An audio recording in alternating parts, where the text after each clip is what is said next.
It's the ghost of Scary Movie 1. It's coming back to get you. Bang. And action.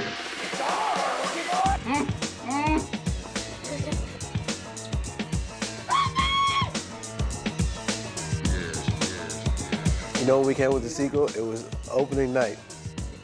After the premiere, the studio came up with the sequel.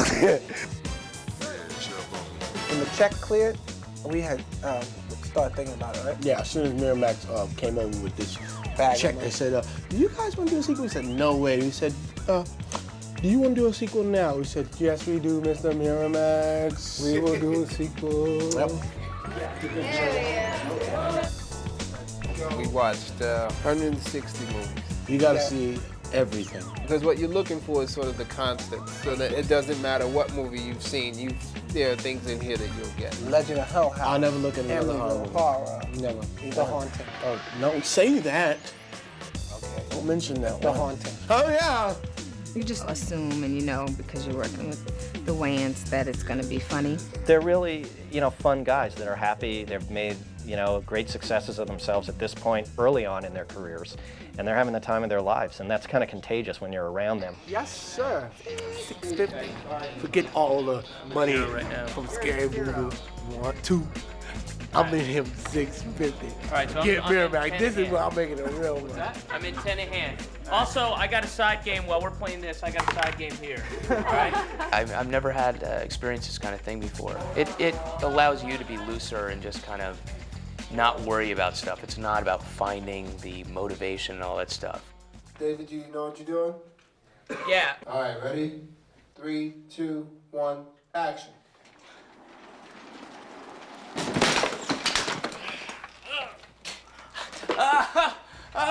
What's special about these movies is that they let people laugh at things that can be scary or things that take themselves too serious. No. I'm your friend. I'm your friend. Please. No.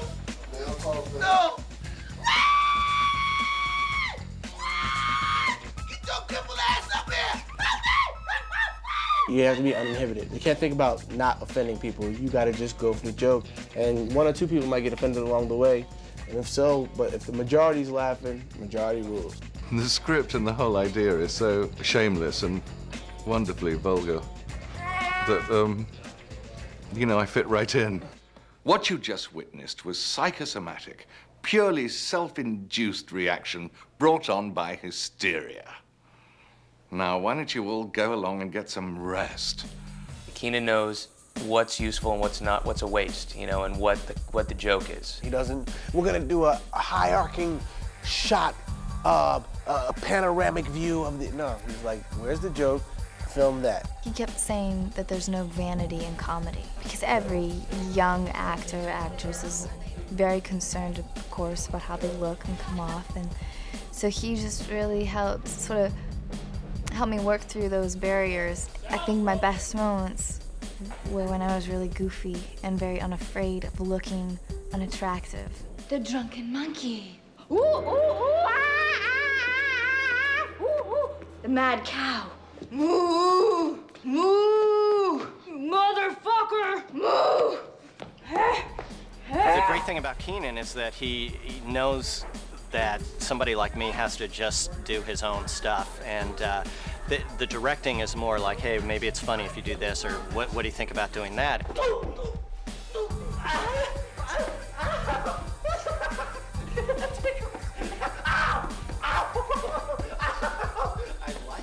He's also extremely patient and very calm. A lot of comedy directors aren't calm at all. I mean, it depends on what hat he wears. Sometimes he wears the hat of evil. The hat of evil is very He has this big blue hat, and it says FUBU on it. And nothing is funny that day. Yeah. Whenever Everything he wears that bothers hat, The hat is possessed. Yes.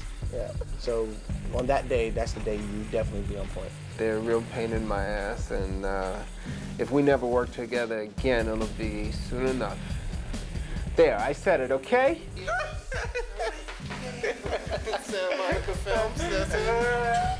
Yeah, Keenan stops to beat us often. Just me and Sean. Just me and Mom. All the other actors Just he to lets go. release some stress, Yeah. actually.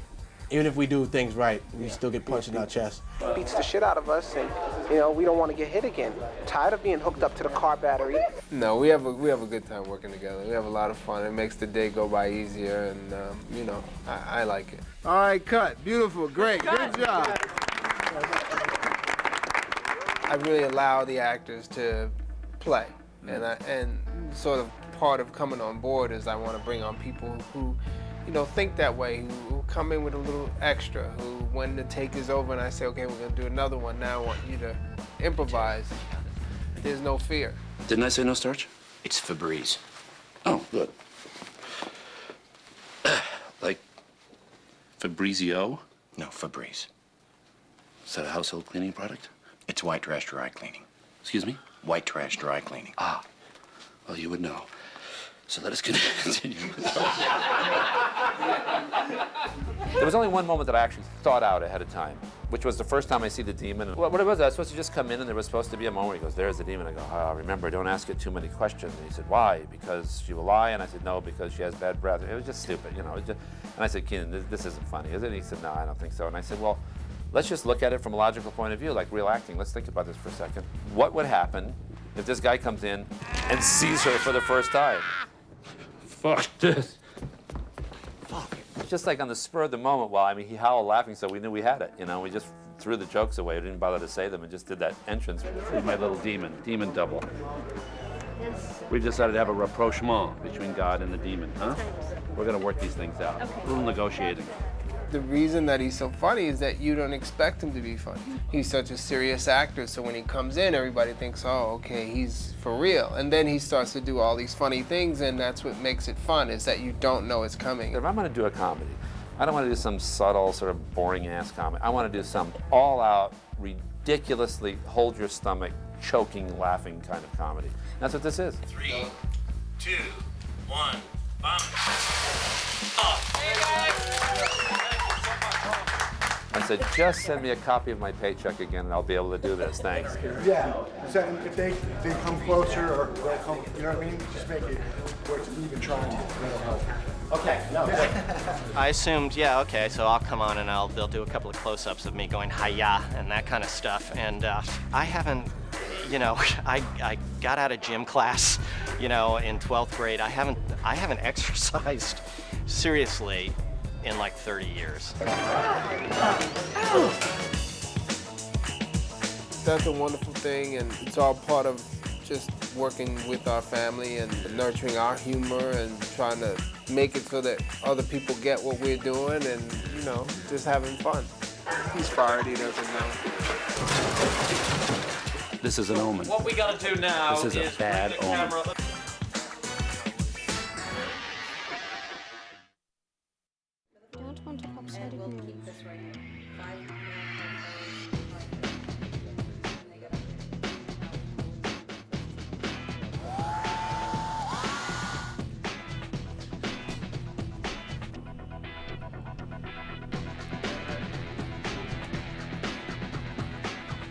How long does each of these cats take to build? 4 to 5 days. So who do we have here? This is the wall cat. He gets thrown up against the wall. And this one is the axe cat. He holds an axe and he axes the door down. Okay, ready? And action on the axe.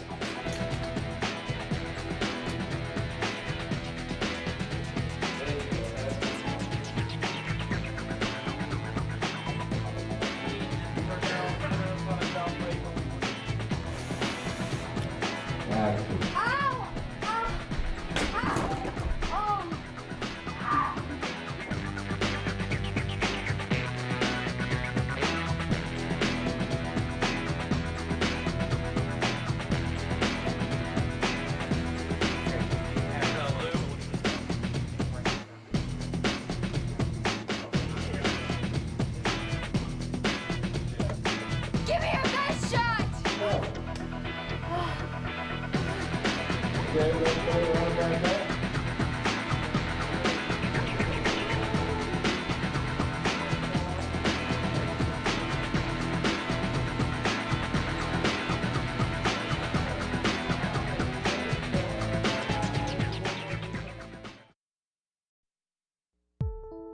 Welcome to the DVD behind the scenes of Scary Movie 2.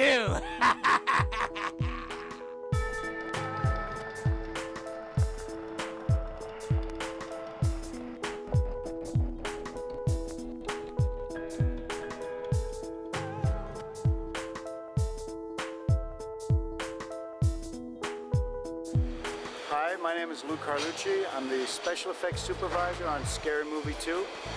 I'm going to take you through a little portion of our world and give you an idea of how much fun we have on this show. Follow me. This is our special effects truck that we create a lot of the things that we do, and we also store a lot of the things we do. We have various gags of a piano string breaking, water from a fountain that comes out, vomit rigs, joint rigs for smoking joints, and the old penis gag. The boob gag is pretty interesting, where we have inflatable boobs, and it takes the place of an airbag to stop someone's impact into a wall. The bird poop. It's very heavy because, as we know, it takes a lot of bird poop in this show to make the gag work. I've sent people out to parks and various places to actually get samples and bring them back, and you know, we've gotten pretty close. Bird poop consists of cream spinach baby food. Is always a great ingredient in texture and color. Also, coffee. A little bit of little chunks of things in the bird poop, and this has worked real well for us. The parsley flakes, again, very little, just to give it that flavor. Because creamy buttermilk dressing is, you know what I was talking about. Is also the main ingredient that we use for the bulk of the bird poop. It works real well, and it tastes good too. We have the Mission Impossible set that we're recreating. Only instead of doing it with cars, we have wheelchairs that are doing all these maneuvers down the hallway. And we have a wheelchair coming off the railway, teetering on the stairwell, and wheelchairs coming together, locking together, wheels sparking as they're grinding against each other. Lots of fun stuff that we had a good time in, and I love that set. We really played a lot on that set. And that's what we do, we play. Our highly trained vomit professionals prepare the hero stunt. This is the effect we've been waiting for. All day we've been waiting to spill 25 gallons of puke all over the actors.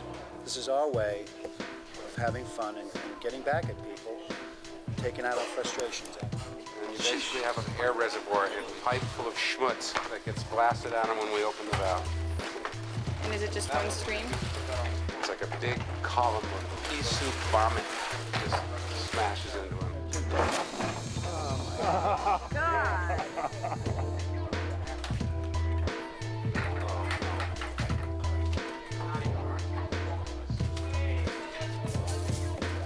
Yes. 3, 2, 1. Mom. Mom. Mom.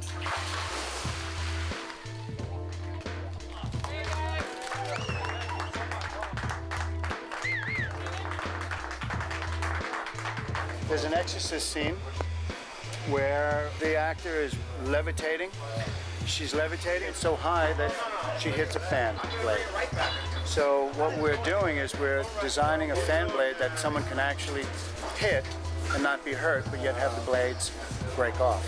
We've developed this fan blade, which is basically a very light styrofoam fan blade with some balsa wood as a support, and it'll be painted, and as it's spinning, it'll actually break very easily once someone hits it. I sell those hits, Dana. Another rig we have is this bed will act like a lowrider car. Check the switches, man.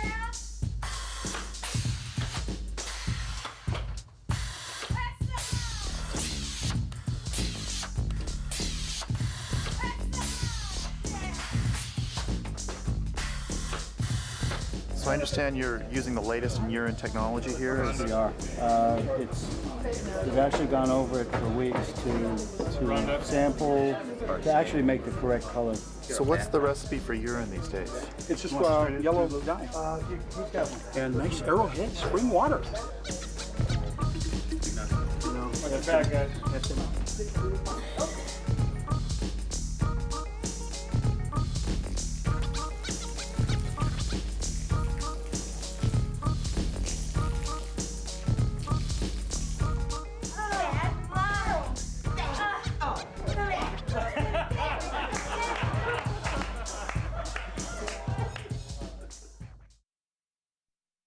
I'm Barry Cooper, and my job title was head of makeup effects for Scary Movie 2.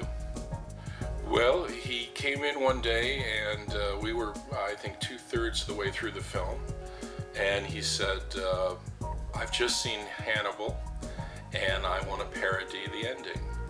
So I went to Ariel Shaw, who was our visual effects supervisor, and Ariel came up with a very clever idea of designing this green bowl. It's actually a digitally green painted lightweight bowl that can fit on top of the cut line on Shorty's head. And what's amazing about it is by putting it on top, then all the digital has to do is drop that down into the head. So you maintain a lot of information that doesn't have to be gone back and shot again, such as lighting, camera angle. It's all shot practically, which was quite ingenious on Ariel's part. One of the sequences we're parodying in the movie is The Exorcist. Well, we researched exactly where the cut placement was and the buildup of the brow, and this piece is very thin, and when glued to the actress's face, moves with her face. And a lot of people won't know this when they see the film, but the actual tongue used in our movie is the original tongue from The Exorcist. And in a sense, we shot ourselves in the foot, because by trying to make it better than what it was in the film and using a better material, we ran into other problems, such as the weight of the material and how well it would stay on. So I called Dick Smith, who had designed and created all the makeup for The Exorcist. And I said, well, Dick, what did you do? And he said, well, I just had a foam latex tongue and I stuck it on with some denture powder. Well, so simple, it was brilliant. So Dick flew the tongue out to us, and production had to have it insured as a historical prop. I had just finished doing 9 months on a film called Hollow Man. And one of the things that we did was we were able to create a flexible makeup that we could airbrush on the actor's skin and not have it flake and have it stay on fairly well through a lot of different elements. It was kind of a new fold instead of just using material and having an actor covered in material, in green screen material. What happens there is you lose all the facial definition and you lose all the body definition, which is something Paul Verhoeven did not want to have happen. So Ariel Shaw contacted me and he said, you know, we're going to have a scene in Scary Movie 2 where we're going to parody Hollow Man. So I came on board and we realized that we could actually take it a step further than Hollow Man. What you can see here is instead of just airbrushing him totally digital green, we airbrushed in shadows and highlights.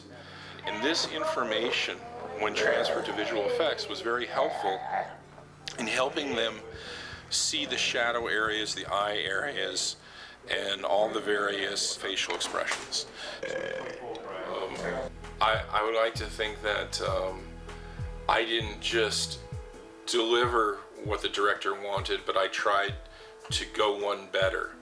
I think as a makeup artist, you're not only trying to break down the script and give the director or the producer what they want, but part of your responsibility is to think beyond that and to think, what else could I do to make it even bigger and better for them?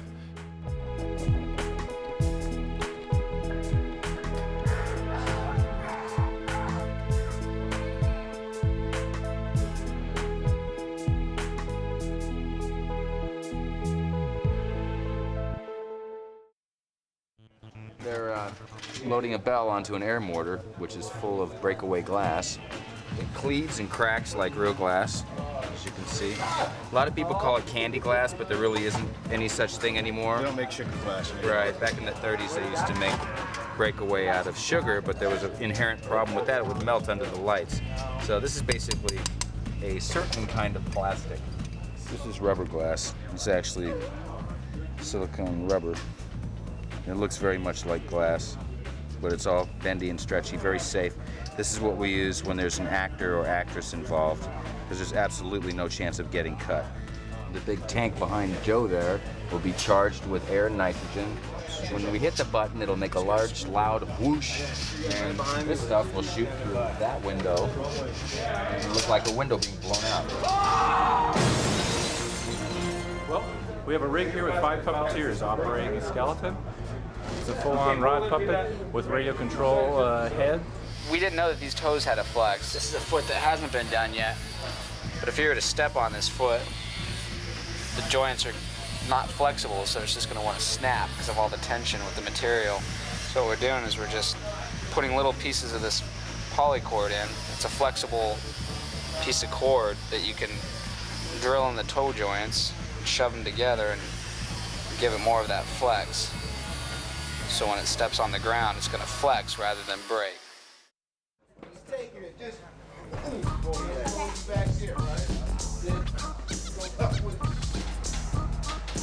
Okay, Tori, get up on the headboard. There you go.